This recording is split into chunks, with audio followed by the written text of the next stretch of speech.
Halo Sobat Nusantara, gimana kabarnya? Semoga kalian semua sehat selalu ya, dimanapun kalian berada.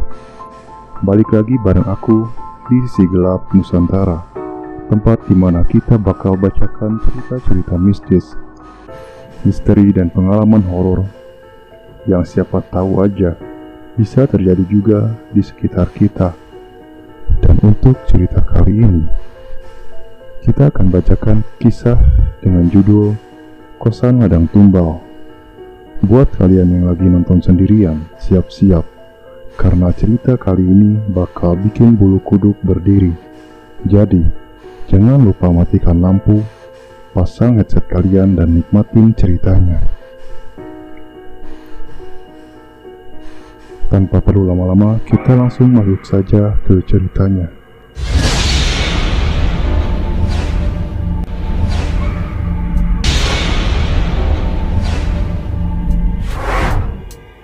Awal tahun 2019, Bandung. Ardi baru seminggu bekerja di pabrik tekstil. Gajinya hanya cukup untuk makan seadanya. Hari itu sekitar pukul 5 sore, langit sudah mulai mendung. Ardi menemukan kosan murah di gang sempit dekat pabrik. Bangunan itu tampak tua, cat putihnya mengelupas dan ada bau lembab bercampur tanah basah. Lorong di dalam kos itu sempit, dengan lampu kuning redup yang menyala meski masih sore. Dari 10 kamar, hanya 4 kamar yang berpenghuni. Kenapa kosong ya? Padahal murah banget, batin Ardi. Tanpa pikir panjang, dia ambil kamar nomor 3. Pukul 10 malam, Ardi baru selesai membereskan barang. Hawa dingin merayap masuk dari jendela. Lorong kos sunyi, hanya terdengar sesekali suara motor dari jalan kecil di depan. Saat mencoba tidur, Ardi merasa ada yang aneh. Udara di kamarnya seperti lebih dingin dari luar. Bau anyir samar tercium, tapi ia pikir mungkin cuma perasaan. Sekitar jam 2 dini hari, dia terbangun. Ada suara langkah pelan, seperti kaki menyeret di lantai keramik. Stuck, stuck, stuck. Langkah itu berhenti tepat di depan kamarnya. Ardi menahan napas. Tapi tak lama, langkah itu berjalan lagi, menuju ujung lorong, berhenti di kamar nomor 10. Malam keempat sekitar jam 1.30 pagi, Ardi tiba-tiba terbangun dengan dada yang berat. Matanya terbuka, tapi tubuhnya kaku. Dia ketindihan. Di sudut kamar, berdiri sosok hitam tinggi kurus. Tubuhnya kering seperti batang kayu. Kepalanya hampir menyentuh plafon. Wajahnya samar, hanya mata merah kecil yang menyala. Sosok itu mendekat perlahan. Saat jaraknya tinggal 1 meter, tiba-tiba terdengar suara ketukan dari pintu kamarnya. Tok, tok, tok. Ardi ingin berteriak, tapi suaranya terkunci. Beberapa detik kemudian, sosok itu lenyap begitu saja. Sejak malam itu, Ardi mulai perhatikan kamar nomor 10. Pukul 12 malam ke atas, lalu terdengar suara-suara aneh. Kadang suara perempuan menangis sendiri, kadang suara nyanyian kecil seperti lagu anak-anak. Pernah juga suara benda jatuh keras. Dok! Tapi saat dicek, lorong tetap kosong. Malam itu sekitar jam 11.45, Ardi melihat jelas. Pintu kamar nomor 10 sedikit terbuka. Dari celah kamarnya, keluar bayangan perempuan. Rambut panjang, wajahnya pucat dengan penuh luka cakaran. Dia berjalan pelan, lalu hilang di kegelapan lorong. Besok paginya, sekitar jam 7, Ardi memberanikan diri bertanya ke penjaga warung di dekat kosnya. Pewarung menatap dengan serius, lalu berkata lirih, "Dulu, kos itu penuh, nah, tapi sekarang orang-orang takut. Bapak warung cerita lagi. 4 bulan lalu, seorang perempuan bernama Sinta ditemukan meninggal di kamar nomor 10. Dan 4 bulan sebelumnya, ada penghuni pria yang juga meninggal misterius. Sejak saat itu, satu persatu penghuni pergi. Hanya beberapa orang yang masih bertahan. Cerita tentang Sinta bikin bulu kuduk merinding.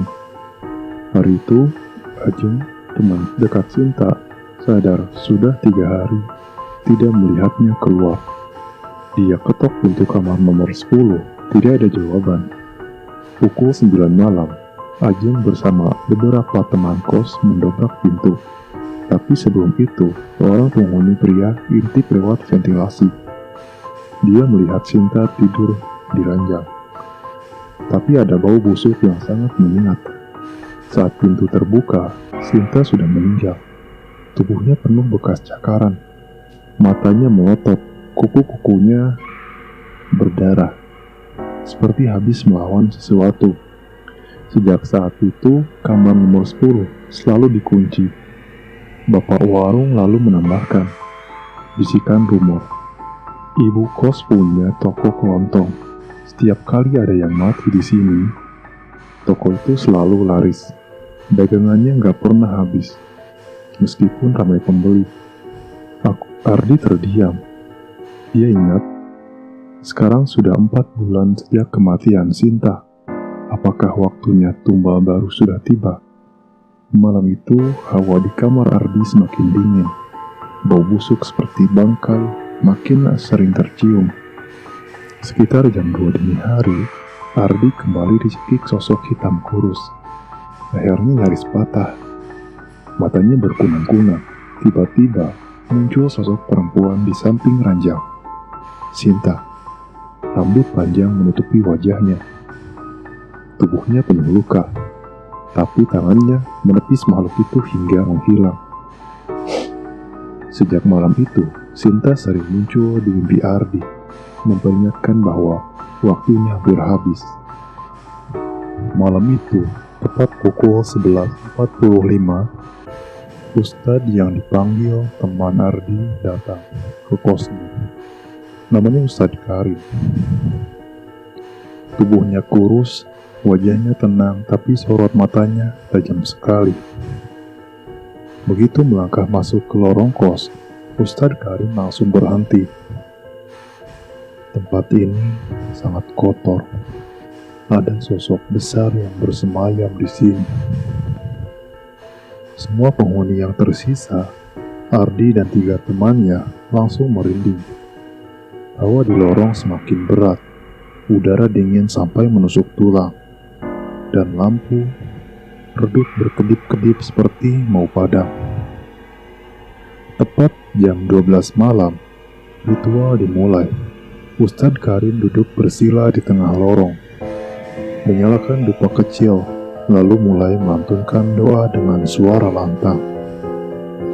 Awalnya hanya bisikan angin, tapi lama-lama lorong bergetar. Pintu-pintu kamar terbanting sendiri, jendela beradu keras.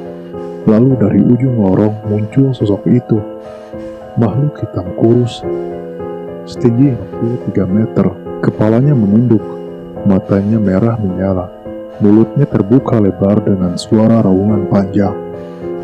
Itu adalah sosok yang disebut sebagai rajanya penghuni kosan.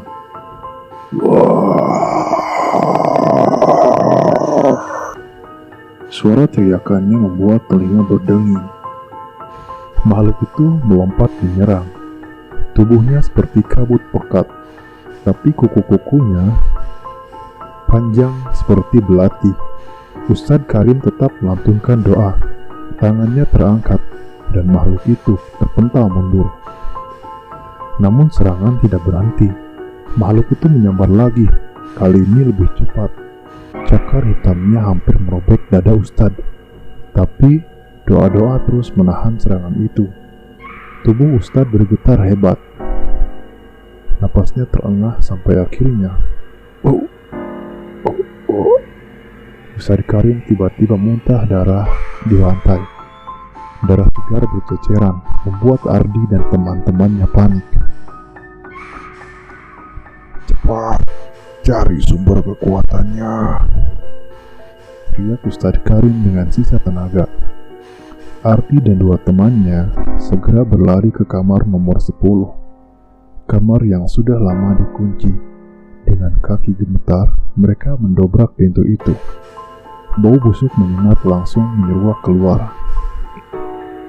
Di dalam kamar itu, mereka menemukan sebuah guci tangan liat. Di bawah ranjang, penuh dengan kain kafan, rambut, dan tulang kecil. Di sekeliling guci, ada simbol-simbol merah seperti bekas darah kering. Di sini asalnya, teriak salah satu teman Ardi. Tanpa pikir panjang, mereka menyiram guci itu dengan minyak tanah lalu menyalakan api. Wush. Wush. Api menyala tinggi membakar isi guci itu. Tepat saat itu juga, sosok hitam di lorong menjerit kesakitan. Tubuhnya berasap, matanya menyala makin terang. Lalu tubuhnya mulai retak seperti kaca pecah. Ustadz Karim dengan sisa tenaga kembali melantunkan doa keras-keras. Makhluk itu meronta, meraung panjang. Lalu tubuhnya terpecah menjadi kabut hitam yang langsung terbakar api.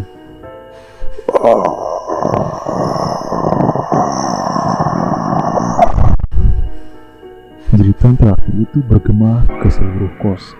Sebelum akhirnya semuanya hening. Lorong kos kembali tenang. Bau busuk hilang. Lampu berhenti berkedip. Ustadz Karim jatuh tersungkur. Tubuhnya lemas, tapi ia tersenyum. Sudah selesai. Dia tidak akan kembali lagi. Keesokan paginya, kabar mengejutkan datang. Ibu kos ditemukan meninggal mendadak di rumahnya. Dan sore harinya, toko kelontong miliknya terbakar habis. Api melahap semua. Tidak tersisa apapun, seolah-olah perjanjian pesugihan yang ia buat ditarik kembali dengan kejam. Ardi dan 3 penghuni lain langsung pindah. Mereka tak berani lagi tinggal di sana. Dan sejak malam ritual itu, Sinta tak pernah muncul lagi. Mungkin nantinya dia sudah bisa tenang. Oh ya guys, kalau kalian suka dengan cerita ini, jangan lupa buat klik like ya. Dan coba deh tulis di kolom komentar, kira-kira kalau kalian ada di posisi Ardi, apa yang bakal kalian lakuin? Dan kalau kalian punya pengalaman horor menakutkan, bisa juga kalian tulis di kolom komentar. Nanti bakal aku ceritain di video berikutnya. Jadi, itulah kisah dari kos ledang tumbal. Kos murah tapi ternyata sengaja dijadikan tempat mencari tumbal demi melariskan toko kelontong pemiliknya. Pertanyaannya sekarang, kalau kalian tahu tempat tinggal murah yang ternyata jadi ladang tumbal pesugihan, apakah kalian masih berani tetap tinggal di sana? Tulis jawaban kalian di kolom komentar. Dan jangan lupa untuk subscribe, like, share, dan nyalakan lonceng notifikasi biar kalian gak ketinggalan cerita horor berikutnya dari sisi gelap Nusantara. Oke teman-teman, sampai jumpa di cerita horor berikutnya. Di mana cahaya padam, disitulah kisah dimulai.